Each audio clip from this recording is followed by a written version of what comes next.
لفظ سے یہ نکلا ہے، اس میں سے کون سا تھا، اس میں کون سا ہے، اس میں کون سا، اور یہ اس طرح کے ہم اس کی پوری فیملی جو ہے لفظ کی وہاں تک ہم پہنچتے گئے. تو الحمدللہ میرا یہ دعویٰ ہے کہ اس وقت جو لوگ چلے گئے ہیں شعراء، ان سے تو کوئی مقابلہ بھی نہیں ہے. نہ ہی میں کو اپنے آپ کو اتنا ہی بڑا شاعر سمجھتا ہوں. البتہ آج کل جتنے بھی ہیں پاکستان میں، میرے ہاں آپ دیکھیں گے تو اردو بھی آپ کو شاندار قسم کی اردو ہماری شاعری میں ملے گی، اور شعر کا جو جچاؤ رچاؤ ہے وہ بھی اگر اچھا نہیں ہے تو کم از کم آج کل کے لکھنے والوں سے بہت اچھا. میں نے یہ سنا تھا کہ آپ نے بہت سارے اینکرز کے تلفظ صحیح کروائے. جی، کیا اس بات میں حقیقت ہے؟ تلفظ کی بات نہیں، تھوڑا سا ہے کہ وہ ہمارے جوہری لطیف صاحب ہمیں لے گئے تھے نا اس کے چینل پہ، کیا نام ہے اس لڑکے کا، آفتاب اقبال کے. جی. تو وہاں پر یہ ہوا کہ انہوں نے کہا کہ وہ الفاظ جو غلط العام بولے جاتے ہیں بھئی ان کے بارے میں ہمیں کچھ انفارمیشن دیں. تو وہ میں نے کافی مطلب یہ ہے کہ میں ایک دفعہ بھی لے گیا، پھر دوسری دفعہ بھی لے گیا. تو بہرحال ہمارا تو خیر کوئی ذکر نہ آ سکا، اور وہ بڑے اردو کے بہت سارے گلوکاروں نے آپ کے گیت، آپ کی غزلیں گائیں، جن میں یہ بشیر لچھی صاحب تھے. جی، بشیر لچ صاحب. تو اس طرح مطلب لیکن آپ کو کوئی پذیرائی نہ مل سکی، اس کی کیا وجہ ہے؟ شاعر کی یہی پذیرائی ہوتی ہے کہ اسے گایا جا رہا ہے. نہیں وہ تو ہے، لیکن پھر آپ نامور، مطلب آپ نے اتنی 12 کتابیں لکھی، کیا آپ کو حکومتی سطح پہ بھی کچھ سوری، بات یہ ہے کہ آج کل پاکستان میں ادب کا جو ایک وہ ہے، کیا کہنا چاہیے کہ اس کا ماحول وہ اتنا خراب ہے کہ ہم دیکھتے ہیں، یا تو ہم مشاعرے میں جاتے ہیں تو ہمارے کسی شاگرد کا کوئی شاگرد صدارت کر رہا ہوتا، یا پھر ہم یہ دیکھتے ہیں کہ ایک شخص گاڑی پر آیا ہے، اسے جاری باری کا کوئی پتہ نہیں، لیکن اس لیے اسے صدارت دے دی جاتی ہے کہ یہ گاڑی پہ آیا ہے. ایک ایسے شاعر کو صدارت دے دی جاتی ہے جو کہ بڑا تھرڈ قسم کا شاعر ہوتا ہے. لکھنے کو تو شاعر لوگ لکھتے ہی رہتے ہیں، دیکھنا یہ ہوتا ہے کہ کہاں تک وہ اپنے عوام کے لیے کیا لکھ رہا ہے، کیا اس کے عوام بھی مطمئن ہے اس شاعر کی. تو شاعر قوم کا شاعر ہوتا ہے. تو میں نے رومانٹک ہی نہیں لکھا، میں نے بڑے بڑے بین الاقوامی موضوعات پہ بھی لکھا. یعنی ان میں فلسطین پہ جو نظم لکھی، پاکستان کے لیے لکھا، پاک فوج کے لیے لکھا، پاکستان کی محبت میں بہت کچھ لکھا. بریک اور پھر یہ ہے کہ وہ جو کچھ بھی گروپس تھے یا اور کوئی طرح کے سیاسی ٹولے جنہوں نے پاکستان کے خلاف کام کرنے کی کوشش کی یا کچھ کیا، تو شاعر کیا کر سکتا ہے. بہرحال ہم نے اپنے قلم سے ان کو ڈیفینڈ کیا جہاں تک ممکن تھا.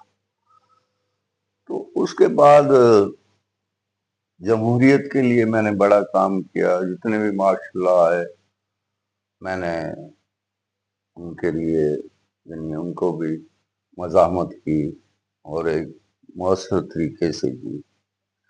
جنرل ضیاء الحق کے دور میں ذوالفقار علی بھٹو کی حمایت میں نظم پڑھی تو وہاں مجھے آرمی نے اریسٹ کیا، لیکن وہ ہمارے پروفیسر احسان الحق صاحب لیال سنگھ کالج کے بڑے نفیس آدمی تھے، شعبہ اردو کے صدر بھی تھے. انہوں نے اس چیز کو بڑا توہین خیال کیا کہ میری صدارت سے کوئی بندہ چلا جائے. تو بہرحال ان سے کافی بحث و مباحثہ ہوا بھائی فوج کے لوگوں سے. تو بہرحال مجھے نہیں جانے دیا انہوں نے، وہ گرفتاری پوسٹ پون ہو گئی. تو کہنے کا مطلب یہ ہے کہ سر بہت کچھ کیا. اب سوال یہ پیدا ہوتا ہے گورنمنٹ آف پاکستان اعزازیہ تو مجھے دیتی ہے، لیکن وہ اعزازیہ بمشکل سے اسے میں سگریٹ ہی پیتا ہوں.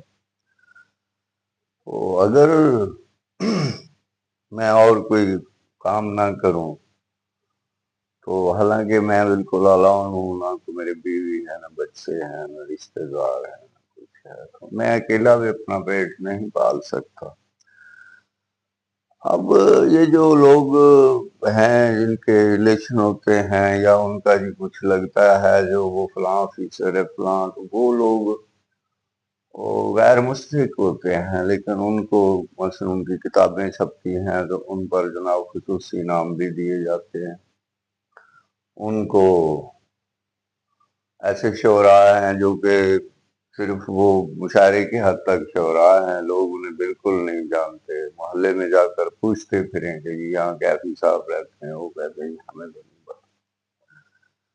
اس کے باوجود مطلب یہ ہے کہ انہوں نے رہائشیں حاصل کی گورنمنٹ سے، خصوصی انعامات حاصل کیے، اور بھی بہت کچھ حاصل کیا، اور بہت سے فنڈ جن کو میں تو ایک ان پڑھ آدمی، مجھے نہیں پتا کہاں سے ملتے ہیں کہاں نہیں. تو یہ صرف اعزازیہ جو ہے اسی پر ہی تھوڑا بہت ہیلپ ہو جاتی ہے، اور زندگی تو تلخ ہے، کوئی ایسی آپ نے بات نہیں. جو یہاں کے حکومتی نمائندے ہیں، جی ایم این ایز یا ایم پی اے، ہاں جی. ان کے ساتھ کانٹیکٹ کیا کہ میرا وظیفہ باضابطہ طور پر لگایا جائے یا پھر مجھے اس قابل بنایا جائے کہ میں اپنا کھانا کھا سکوں؟ ہاں، اس پر بھی مجھے یاد آیا کہ دیکھیں جو ہمارا ہے نا اکیڈمی آف لیٹرز، جو ہمارا وفاقی ادارہ ہے اسلام آباد میں، جی. ایک دفعہ مجھے بڑی شکایت تھی کہ یہ لوگ جو ہیں کوئی خاص توجہ نہیں دے رہے. ایک بات اور بھی میں کہنا چاہتا ہوں کہ حمد و نعت کی کتاب لکھی، اور اس پر تو لازمی مطلب گورنمنٹ آف پاکستان کوئی نہ کوئی انعام یا کوئی خصوصی مہربانی کرتی ہے. ہماری ان نعتوں کو بھی نظر انداز کر دیا گیا. ہماری جو وطن کی محبت میں لکھی گئی نظمیں تھیں ان کو بھی نظر انداز کر دیا گیا. ہماری جو جمہوریت کے لیے ہم نے کام کیا اس قربانیاں کو دی بھی تھیں. نہیں دیکھا گیا آج تک. مثلا وہ پیپلز پارٹی کے کھاتے میں جاتی ہے نا وہ ہماری گرفتاری بھی، اور